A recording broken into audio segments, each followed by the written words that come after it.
যদি কোনো ব্যক্তি দুনিয়ার কোনো ব্যবসায় লাভবান হতে চায় তাহলে প্রথম নম্বরে বলেছিলাম তার কি করা লাগবে, ব্যবসা সম্পর্কে জানতে হবে। দ্বিতীয় নাম্বার বলেছিলাম ব্যবসার পুঁজি খাটানো লাগবে, পুঁজি যদি না খাটায় তাহলে ব্যবসায় লাভবান হওয়া যায় না।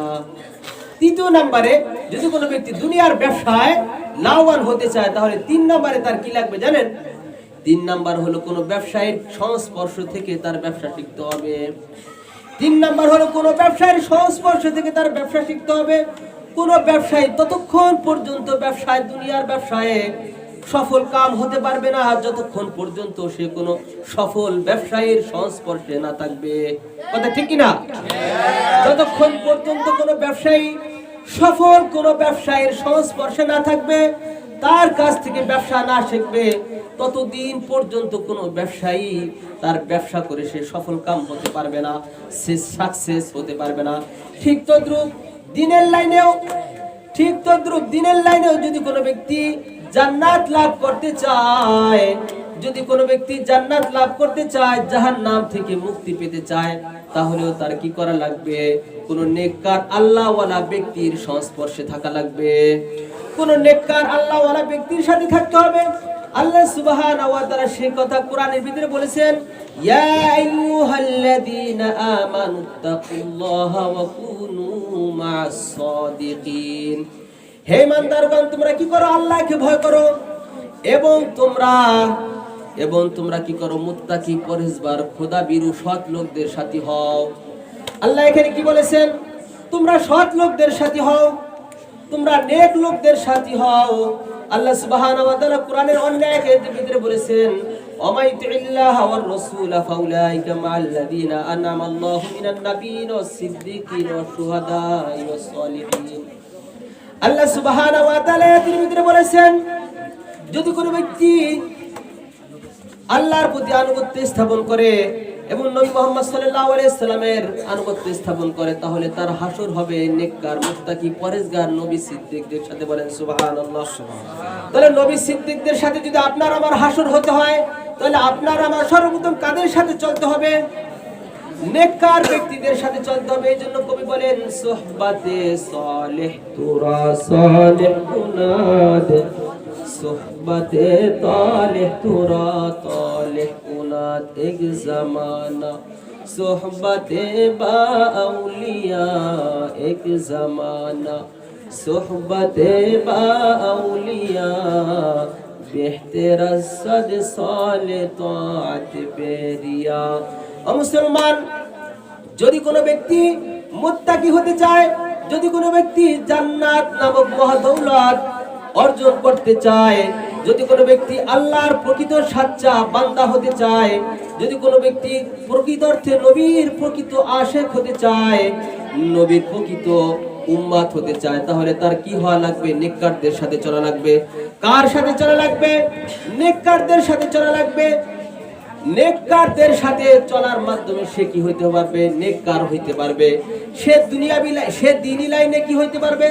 অগ্রগামী হতে পারবে। সে দ্বীনি লাইনে সফল কাম হতে পারবে।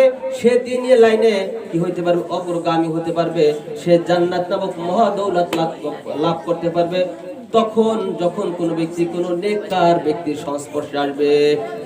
যখন কোনো ব্যক্তি কোনো নেককার ব্যক্তির সংস্পর্শে আসবে। এই জন্য কবি বলেছেন, সৎ সঙ্গে স্বর্গবাস, অসৎ সঙ্গে সর্বনাশ। আল্লাহর নবী হাদিসের ভিতরে বলেছেন, আল ওয়াহদাতু খায়রুম মিন জালিসিস সুই ওয়াল জালিসুস সালিহু খায়রুম মিনাল ওয়াহদা। আল্লাহর নবী হাদিসের ভিতরে বলেছেন, একাকী থাকা খারাপ লোকের সংস্পর্শে থাকার চাইতে একাকী থাকা উত্তম। কার কথা? নবীর কথা। একাকী থাকা উত্তম, খারাপ সঙ্গীর সাথে থাকার চাইতে একাকী থাকা উত্তম। আর ভালো বন্ধু যদি কোনো ব্যক্তি পেয়ে যায়, তার একা থাকার চেয়ে ভালো বন্ধুর সাথে থাকা এটা উত্তম। কার কথা? নবীর কথা। এরপরে নবী আমার বলেন, ওয়া ইমলাউল খায়রি খায়রুম মিনাস সুকুতি। ভালো কথা বলা এবং ভালো জিনিস শিক্ষা দেওয়া এটা উত্তম চুপ থাকার চাইতে। এটা উত্তম কার থেকে? চুপ থাকার চাইতে। আর মন্দ কিছু শিক্ষা দেওয়া, মন্দ কিছু লেখার চাইতে চুপ থাকা এটা উত্তম। কার কথা? এটা নবীর কথা। কবি বলেন ইয়ারে বদ বদ তোর বুয়াদ আজমারে বাদ হক জাতে পাকে আল্লাহুস সামাদ ইয়ারে বদ আ রতুরা সুয়ে জাহিম ইয়ারে নেকু গিরে তায়া বিনাইম। কবি বলেন আল্লাহ সুবহানাহু ওয়া তাআলার পবিত্র জাতের শপথ, খারাপ বন্ধু বিষাক্ত সাপের চাইতে খারাপ। খারাপ বন্ধু কার চাইতে খারাপ? বিষাক্ত সাপের চাইতে খারাপ। কারণ খারাপ বন্ধু তোমাকে জাহান্নামের দিকে নিয়ে যাবে, আর ভালো বন্ধু তোমাকে জান্নাতের দিকে নিয়ে যাবে। ভালো বন্ধু তোমাকে কোথায় নিয়ে যাবে? জান্নাতের দিকে নিয়ে যাবে। উকবা ইবনে আবি মুইত নামে একজন কাফির ছিল, তার বন্ধুত্ব ছিল উমাইয়া ইবনে খলফের সাথে। কার সাথে? উমাইয়া ইবনে খলফের সাথে। উমাইয়া ইবনে খলফ অত্যন্ত খারাপ লোক ছিল, অত্যন্ত দুরাচার ব্যক্তি ছিল। বেলাল রাদিয়াল্লাহু তাআলা আনহুকে ঈমান গ্রহণের কারণে তাকে লোমহর্ষক নির্যাতন চালিয়েছে, তার উপর বিভিন্ন ধরনের টর্চার চালিয়েছে, তার উপর বিভিন্ন ধরনের নির্যাতন চালিয়েছে। উত্তপ্ত বালুর ভিতরে তাকে শোয়াই দিয়েছে। এই উমাইয়া ইবনে খলফের সাথে উকবা ইবনে আবি মুইত নামে এক কাফির ছিল, তার বন্ধুত্ব ছিল। উকবা ইবনে আবি মুইতের অভ্যাস ছিল, যখন সে কোন স্থান থেকে সফর করত, সে বিভিন্ন রাষ্ট্রে সফর করত, ব্যবসা বাণিজ্যের জন্য সফর করত। ব্যবসা বাণিজ্যের সফর থেকে আসার পরে সে কি করত? মক্কার দামি নামি যত ব্যক্তি ছিল তাদেরকে কি করত? খাবার খাওয়াইতো, তাদের মেহমানদারি করাইতো। একদা সে কি করলো? মক্কার সকল নামি দামি সকল কাফিরদেরকে দাওয়াত দিল। মক্কার ভিতরে একজন সম্মানী ব্যক্তি ছিল মুহাম্মদ সাল্লাল্লাহু আলাইহি ওয়াসাল্লাম। মুহাম্মদ সাল্লাল্লাহু আলাইহি ওয়াসাল্লামকে দাওয়াত না দিলে হয় না, এইজন্য সে মুহাম্মদ সাল্লাল্লাহু আলাইহি ওয়াসাল্লামকে তার সেই ভোজ নামার ভিতরে সে কি করে? দাওয়াত দেয়। মুহাম্মদ সাল্লাল্লাহু আলাইহি ওয়াসাল্লাম তার দাওয়াতকে গ্রহণ করে, কারণ আমার নবী বলেছেন হাক্কুল মুসলিমি আলাল মুসলিমি খামসুন, এক মুসলমানের উপর আরেক মুসলমানের 5টা হক রয়েছে। এর ভিতরে একটা হক হলো যখন কোনো ব্যক্তি দাওয়াত দেয় তার দাওয়াতে কি করা? সারা দেওয়া, তার দাওয়াতে উপস্থিত হওয়া। চাই সে ধনী হোক আর গরিব হোক, তার দাওয়াতে উপস্থিত হওয়া। এরকম না যে গরিব মানুষ দাওয়াত দিয়েছে তার দাওয়াতে যাব না, কারণ সে তো মুরগা পোলাও খাওয়াতে পারবে না। এটা আমার নবীর সুন্নাত না, এটা আমার কি নয়? নবীর সুন্নাত নয়। নবীর সুন্নাত ছিল যখন কোন ব্যক্তি দাওয়াত দিবে তখন তার দাওয়াতে উপস্থিত হওয়া। নবী আমার তার দাওয়াতে উপস্থিত হয়েছিলেন। নবী আমার তার দাওয়াতে কি হয়েছে? উপস্থিত। নবী সাল্লাল্লাহু আলাইহি সাল্লামকে কাফের দাওয়াত দিয়েছে যে রাসূল সাল্লাল্লাহু আলাইহি সাল্লাম কাফেরের দাওয়াতে গিয়েছে। কাফেরের দাওয়াতে কি করেছে? গিয়েছে। যাওয়ার পরে নবী সাল্লাল্লাহু আলাইহি ওয়াসাল্লাম উকবা ইবনে আবি মুইতকে প্রথম শর্ত দিয়েছেন, আমি তোমার খাবার খাবো, তবে শর্ত হলো তোমার ঈমান আনতে হবে। শর্ত কি? তোমার ঈমান আনতে হবে। এখন তো উকবা ইবনে আবি মুইত সে তো ঈমান আনবে না, সে তো কাফের। এখন সমস্যা পড়ে গেছে না? তৎকালীন সময়ে কোনো মেহমানকে দাওয়াত করে আনার পরে ওই মেহমান যদি মেহমানদারি গ্রহণ না করতো তাহলে তাদের জন্য এটা বড় লজ্জাস্কর বিষয়। এখনো তো কি বলেন? যদি আপনার ঘরে কোনো মেহমান হয়, কোনো ব্যক্তি মেহমান হয়ে আসার পরে যদি সে আপনার খাবার গ্রহণ না করে, আপনার জন্য এটা লজ্জাস্কর না? ঠিক তৎকালীন সময়ে এরকম রীতি ছিল। তখন সে দেখলো ঈমান যদি আমি না আনি তাহলে আমার নাক কান কাটা যাবে, মুহাম্মদ সাল্লাল্লাহু আলাইহি সাল্লাম আমার ঘরে খাবার গ্রহণ করবে না।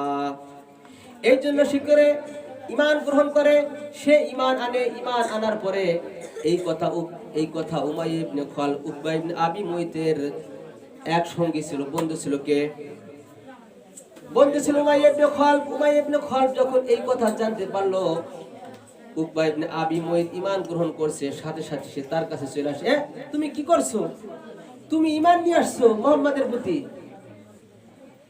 আমাদের বাপ দাদার ধর্মকে কালিমা লেপন করে চুন কালিমা খাইয়া তুমি ঈমান নিয়ে আসছো। এই কথা বইলা তাকে বারবার কি করতেছিল? কটাক্ষ করতেছিল।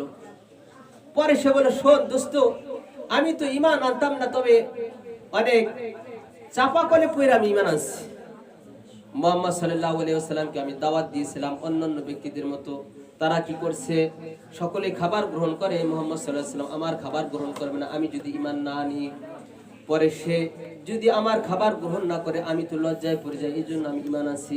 বলছে ঠিক আছে, তাহলে তুমি কি করো?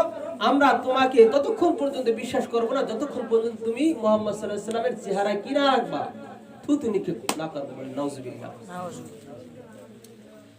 এরপরে এই নরদম রাসূল সাল্লাল্লাহু আলাইহি ওয়াসাল্লামের মুখে থুতু নিক্ষেপ করছিল এবং সাথে সে কি করছে? সে মুহাম্মদ সাল্লাল্লাহু আলাইহি ওয়াসাল্লামকে থুতু নিক্ষেপ করছে এবং সে ঈমানকে বর্জন করছে, অর্থাৎ ঈমান ত্যাগ করছে, সে কাফের হয়ে গেছে। আবার বলে নাউজুবিল্লাহ। এই যে সে কুফরি অবলম্বন করলো, সে তার ঈমানকে বর্জন করলো, ঈমানকে ত্যাগ করলো, কারণ কি? কারণ হলো তার বন্ধুত্ব ছিল একটা খারাপ সঙ্গীর সাথে। হাদিসের ভিতরে লেখে উকবা ইবনে আবি মুঈত খুব আফসোস করতে থাকবে, আফসোস করতে করতে সে তার হাত খেয়ে ফেলবে, আর আফসোস করতে থাকবে আর বলতে থাকবে, হায় আমার যদি বন্ধুত্ব আমার বন্ধুত্ব যদি উমাইয়া ইবনে খলফের সাথে না থাকতো, তাহলে আমি আমার ঈমানের মতো মহদৌলত তার কারণে আমি কি করতাম না, ছাড়তাম না। এই কথা বলতে বলতে সে কি করতে থাকবে? আফসোস করতে থাকবে আর নিজের হাতকে খাইতে থাকবে। কিন্তু সেদিন আফসোস করে কোনো লাভ আছে? কি বলেন? কোনো লাভ নাই। এই জন্য আফসোস যা করার আপনার আমার এখনই করতে হবে। এই জন্য বন্ধু বানাইতে হবে কাদেরকে? নেককার ব্যক্তিদেরকে বন্ধু বানাইতে হবে। কাদেরকে? নেককার ব্যক্তিদেরকে, খোদাভীরু ব্যক্তিদেরকে বন্ধু বানাইতে হবে। যদি তাদেরকে বন্ধু বানায়, নেককার সৎকার লোকদেরকে বন্ধু বানায়, তাহলে সেও তাদের সাথে আপনার আমার হাসর হবে এবং তাদের সাথে আপনিও আমি জান্নাতের কাজ করতে পারবো। আল্লাহ তাআলা সকলকে তৌফিক দান করুন।